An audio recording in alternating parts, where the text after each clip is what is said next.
This is the Digital Shelf Insider podcast of Metriscard.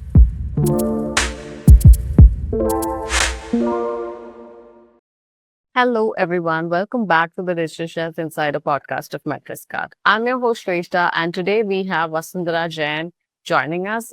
She is a brand consultant and e-commerce expert from India, and she's worked with some of the iconic brands, some of which you would also see on Shark Tank.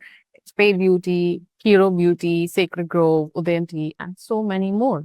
Hello, Vasundhara. Well, a very warm welcome to Metriscast Digital Shelf Insider podcast. How are you doing today? Hi, Shrestha. Glad to be here and talk about all things marketing, all things D2C. I'm great. How are you? All good here. So let's just start by telling us about like how your e-commerce journey has been like, and how do you find it being in the space? Right. So been very interesting. I come from a very traditional FMCG background. Did my MBA back in 2015, and then from there, went into my FMCG stint as a traditional ASM, right, which a lot of people who want to do marketing start off with. Did that for a few years, worked a lot in upcountry markets, South India, Maharashtra, the big beast Bombay, all of that. And then from there, found my way into the e-commerce space and the very vibrant, exciting e-commerce D2C space of India, right? Yeah. Um, so hence, a lot of my current e-commerce perspective and work comes from the lens of understanding how traditional brands have been built and, extrapolating that learning onto the D2C space. Interesting. So I was in a conversation last week for a recording with this author named James Richardson, and he wrote this book, How to Ramp Your Brand, and it's quite interesting. It's about how the new age brands, FMCG and CPG space, can build their brand from scratch. Uh, and what we see is like the giant FMCG players versus the D2C new age brands. There's a lot of difference, say about, so he pointed out that a lot of the big players, they get a lot of funding in product development, research and marketing, and until the product hits the market and moving forward also. So how much is it different for the new age brands in your perspective? I think the landscape is very different, right? I think when you're a legacy brand, and by legacy brands, I mean, multinationals who've been around for a while, right? HUL, Procter, ITC, Britannia, the big ones, right? Mm. Um, they have already built a certain amount of trust and validation around them, right? 90 to 95% of the business that they're doing uh, comes from traditional distribution, Yeah, right? Which means for them, availability and visibility, right? exactly. Visibility in the form of branding, you know, huge hoardings, activations, bottom of the line, top of the line. These are the ones which become important from a visibility POV. And availability simply means distribution, right? Right. Is this product available at the nearest store, right? Exactly. Is this product available at the modern retail store that I go shop at, Hmm. right? Yeah. Uh, so for these legacy brands, e-commerce actually still just forms about 5% of their total business, right? And growing, of course, but it's still relatively smaller, right? Yeah.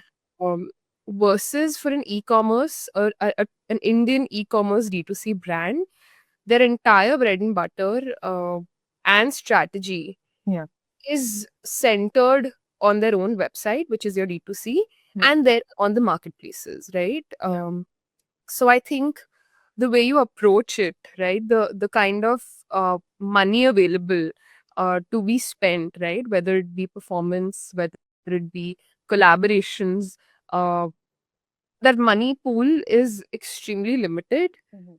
and hence taking calls on what is it that I'm going to put my money on Yeah. becomes extremely critical, right? Right. So I think that is the one question that every founder that I work with is always trying to answer, right? That, Yeah. okay, if I have this pool of money, what should I optimize this for? Yeah. And then the ROI attached with that money is Exactly. also extremely critical, at such an early stage. Right. I've read some of your LinkedIn posts, and you do mention about 0 to 1 B2C startups. And what does a brand exactly mean for them? Uh, okay, so I'll break this down, right? What we mean by 0 to 1 classically means product market fit, right? Right. Which means, I have a product, I have an idea, Mhm. I want to see, do I have a market, right? A certain number of people who would want to buy this product at the price that I'm willing to sell it at, right? Exactly. Yeah. That is what product market fit is. Yeah. Um, in the beginning, you need to generate sales, right? Because there is an office that you have to run, there are employees that you have to pay, there are running bills that you have to take care of, right? Yeah. Hence, performance marketing is what most founders over index on, Mm. right? Performance marketing, your Meta, Google, these platforms will give you sales almost immediately if you have some fundamentals in place, Yeah. right? But a lot of brands, right? They miss this aspect of storytelling and building a strong association in the beginning, Right. Yeah. right? Which means that so a brand, right? A Coca-Cola is a brand, right? Hmm. Yeah. It's a brand, right? Which generates a certain amount of emotion, a certain amount of association in our minds, Yeah. right? Apple associates a completely different emotion, Yeah. uh, for all of us, right? Yeah. But they do generate some, association, right? Exactly. Yeah. Some thought, right? Yeah. For a D2C startup as well, it's very important for them to understand, Yeah. when they begin, that what is it Mm. that I stand for? Yeah. Uh, what is it that my customer, this potential customer who I believe should buy into me, uh, believes? Yeah. What is it? What is this gap that I'm filling in this person's life, right? Yeah. And then consistently talk to them through these lens, Yeah. right? Yeah. Means don't keep changing your message, don't keep changing the way you show up, don't keep changing the tonality you're using, right? Mm. Mm. Figure out what these are and then be consistent across channels with these, right? Yeah. And slowly you will see over time, you will start seeing people saying, hey, you know what? If you need this, this is the brand you should go to. Yeah. Yeah. Like becoming the go-to brand with mental availability. That is the thing, I guess. Absolutely, right? Yeah. With mental availability and occupying this very unique space, right? You Mm. don't need Mm. to occupy everything. You can't, Yeah. Yeah. right? There's too much out there, right? Yeah. But occupying this slight little piece, Yeah. is what I think a brand should be doing, right? Yeah. And even 0 to 1, through social media, because we have our Instagram and YouTube platforms, right? Exactly. Yeah. Integrating this in your storytelling right from the beginning on these channels, I think is very important. Yeah. You work with Fair Beauty, and we see this sort of storytelling and being able to create that mental availability among a lot of young girls with that brand. I even heard the founder speak at Shark Tank also in detail about how she went through about it. So, could you take us through some of those parts? How did it work out for Fair Beauty? So Faye Beauty stories out there, right? With Mhm. Shark Tank, Yeah. Karishma coming in, telling all of us how she built the brand, right? Yeah. And I think Faye Beauty is one of the best examples in the current D2C landscape, right? Yeah. Of a founder who has built a product where she truly believed there was a gap.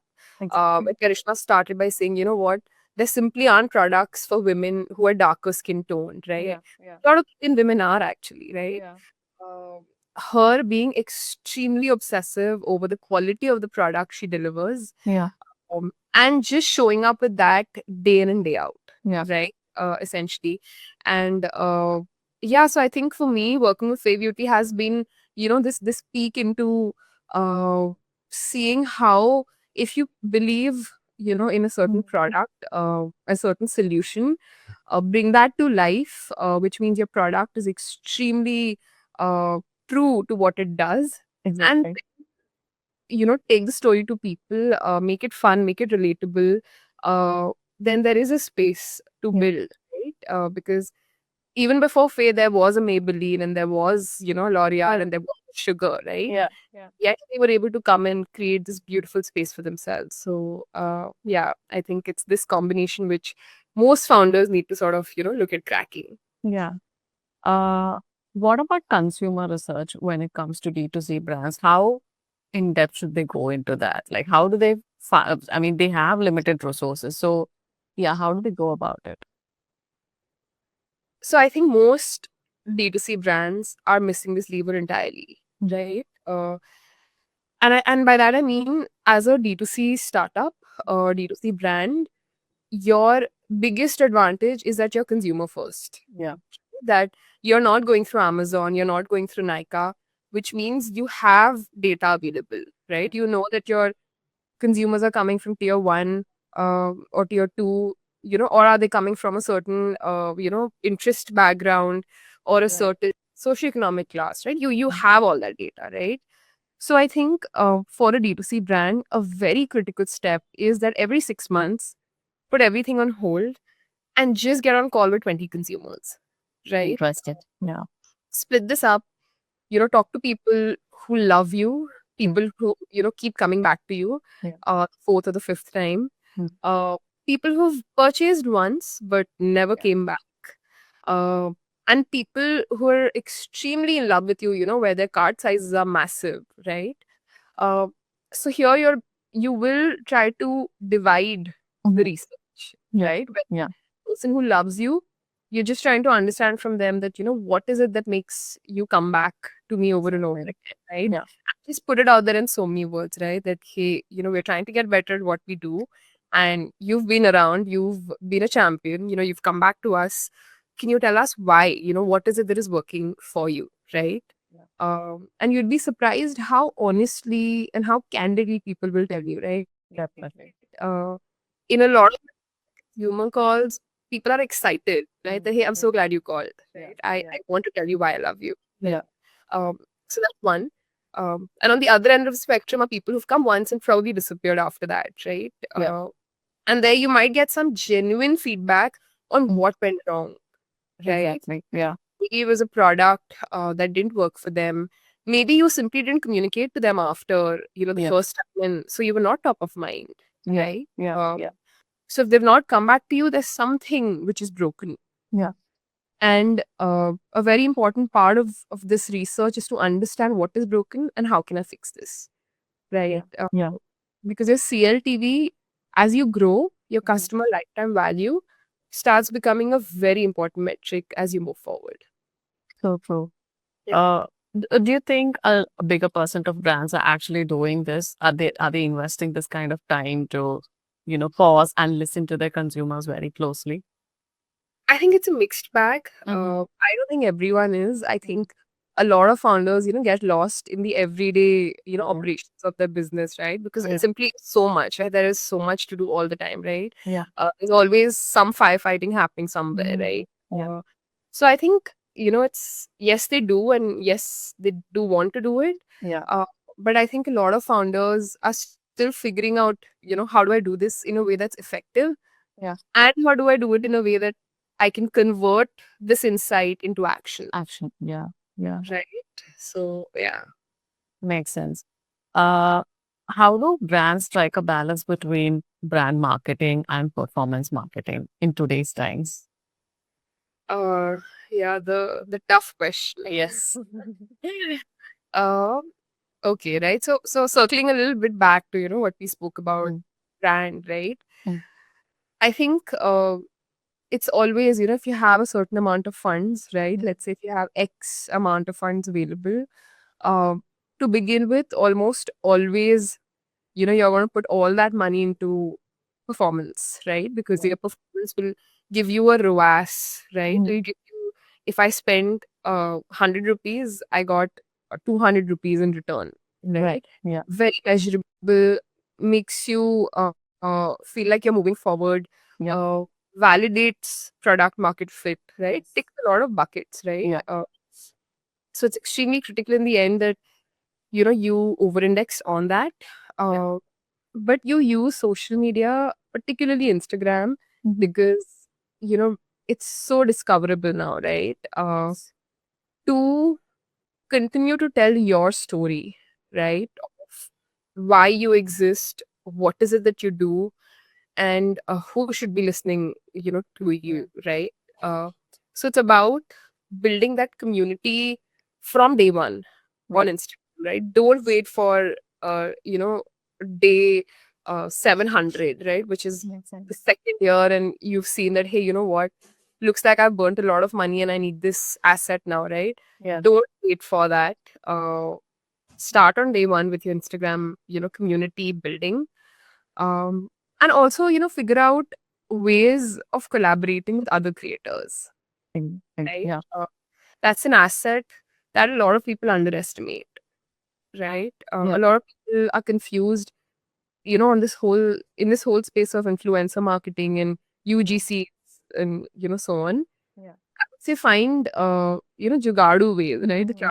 Indian way, right? Yeah.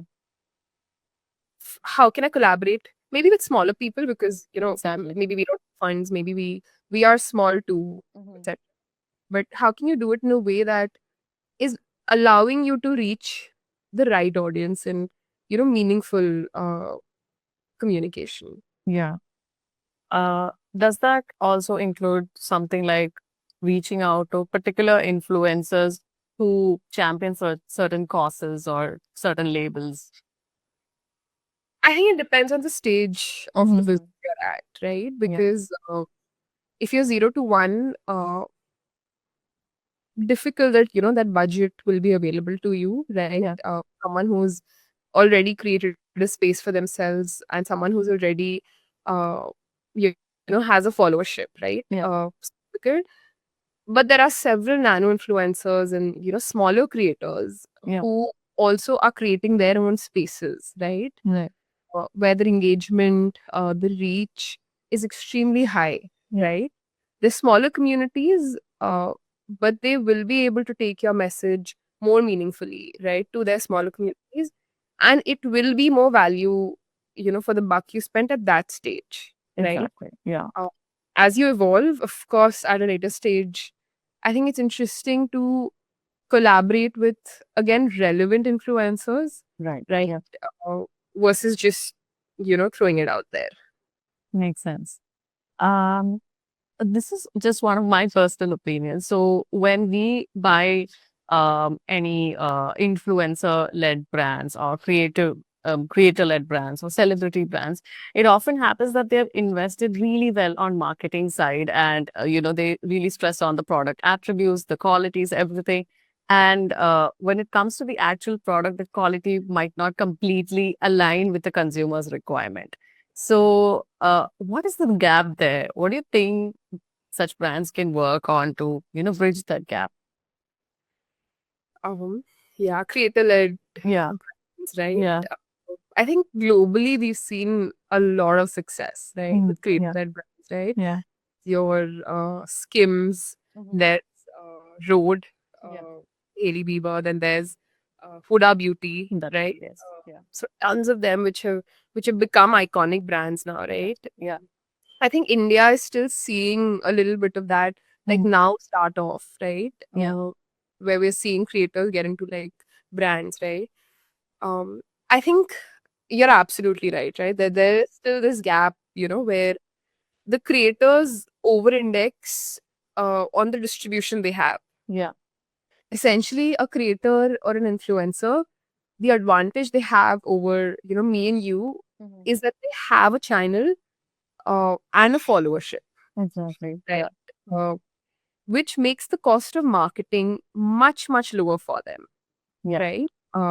Essentially, in marketing, what we're trying to look for is how can I reach, the right people at a lower CPM, right? Cost per exactly. thousand Yeah, impressions, right? mhm, And an influencer or a creator has already cracked that, yeah, right? Because they have like millions of followers or like lakhs of followers, mm, right?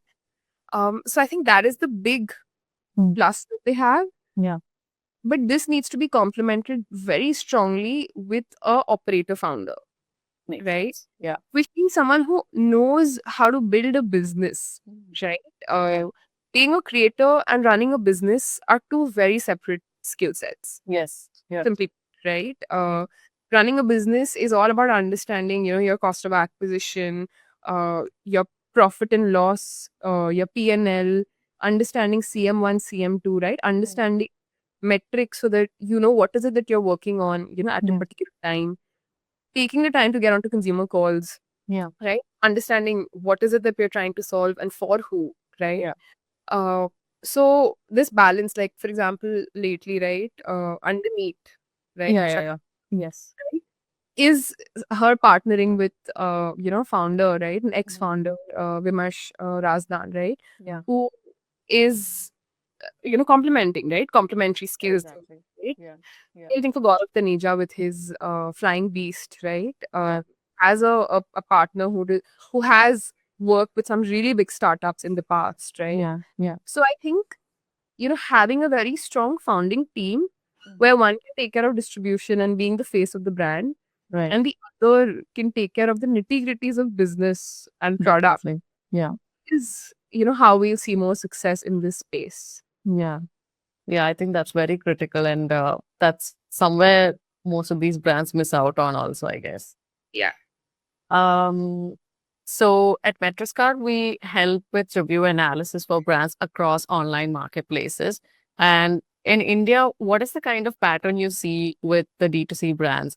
Like, are they looking into crucial data regarding reviews, or how is it? Like, are they really looking into the user generated content and how those insights could help them in product development, marketing, and different aspects altogether?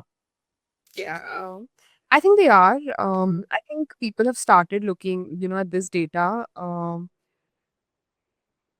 So I think there are two ways, you brands should go about it, right? Yeah. One of them being that, your customer is coming and telling you uh, about what they love about your product or what they hate about your product on the reviews, Yeah. right? Yeah. Be it your website, be it your marketplaces, right? Yeah.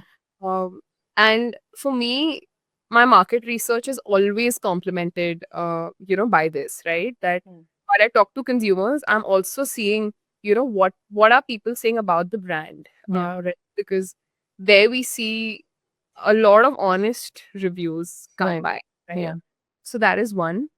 And the second thing for me would be also seeing competition reviews and Mhm. ratings, right? Yes. Because I think a lot of hidden insights are being generated there, right? Right. Where people are telling you clearly that, hey, I love this product for so and so, right? Or I hate this product for so and so, Yeah. right? Yeah. So I think your consumer is out there, he or she is telling you everything you need to know. Yeah. We just have to make sure that we're looking and we're researching and plugging that back into our products. Makes sense. Yeah. Yeah. Uh, what according to you constitutes like a successful product page for, say, a health and beauty brand when it comes to D2C brands? Very interesting question, right? Yeah. I think a lot of brands are doing a great job right now. Their product pages are pretty strong, and it leads to conversions. But still, it's great to hear what exactly should constitute product listing. Yeah, no, absolutely. I totally agree, right? I think with time, we're just getting better and better at, Yes. right? Yeah. Versus, let's say, 4 years back, right? Oh, yes. Uh, We're that, still looking for some missing detail about, like recently, I saw a LinkedIn post by one of the guests who came to the show. She posted that there are AI images being used for product pages. And especially when it comes to fashion, just having the product image again is a missing thing. Like, you want to see it on a person also, how it looks on a person. So, yeah, we were having that banter. So, yeah. no, no, no, totally agree, right? I feel like Yeah. AI is getting there, Mhm. but I still think, people see it and they know it immediately, right? Like Oh, the AI yes. is right? Yeah. But I think you can't completely compensate for real images and, real, like, face. Lifestyle images. Yeah. Yeah, with that, right? I think we're still getting there. Like, we've started using it at work as well. Mm. A lot of AI generated images and ads. Yeah. But I think there's still like a balance that needs to Mhm. be, struck. Yeah. Um, yeah, but coming back to your question, right? I think for me, as someone who works with D2C companies, D2C brands, my one single, North Star metric Yeah. is the one principle that we need to follow is, can I make it easy Yeah. for this person who's on the page Yeah. to shop? Definitely. Like, Yeah. which means, can I make information accessible to them without them having to look for it in places? Definitely. Yeah. Right? So using the right kind of infographics, which Mhm. means don't become too text heavy because no one is reading anything. No one wants to actively read, on Yeah. your phone screens anymore, right? Yeah. It's yes. Yeah. So can you make it fun to consume that content? Mhm. Uh, use design, use infographics to make it easy to consume. Yeah. So that's extremely important. I over index on design because I feel design makes life easier for us, right? Definitely. Yeah. And so it's important to pause and think about that, right? Yes. Yeah. That aspect of communication. Yeah. So that's a big one for me. Um, your carousel is a very important piece of real estate, right? The Yeah. carousel, at the beginning. Yeah. I've seen a bunch of brands where we've seen Microsoft Clarity and Hotjar scans, Mhm. um, where we see that that piece of real estate is Mhm. where people spend a lot of time on. Yeah. Yeah. Uh, that's the first fold, Mhm. of your page. Yeah. So make sure that you've given enough information. You've answered the questions that are most important, Yes. uh, and you've communicated the points about your product or your service that are extremely important. Within that space, Yeah. right? That would be very important. A third thing would be shoppable videos or video commerce, Yeah. right? Yeah. Thing is becoming important now, Yeah. uh, right?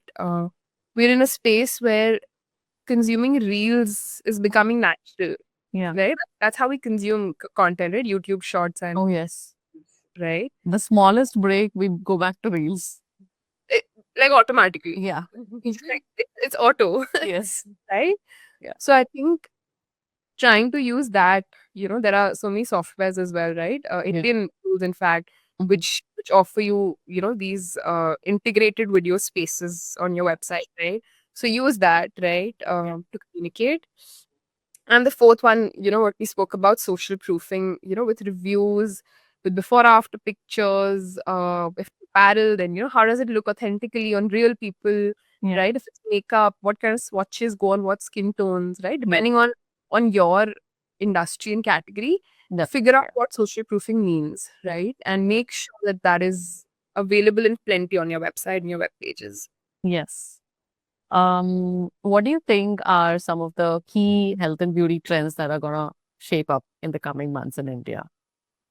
So I think it's going to be a very exciting space, Yes. right? I think it already has been. A Yes. lot is going on: health, Yeah. beauty, fashion, lifestyle. Yeah. Uh, Having said that, there's still space for a lot, Mhm. right? Yeah.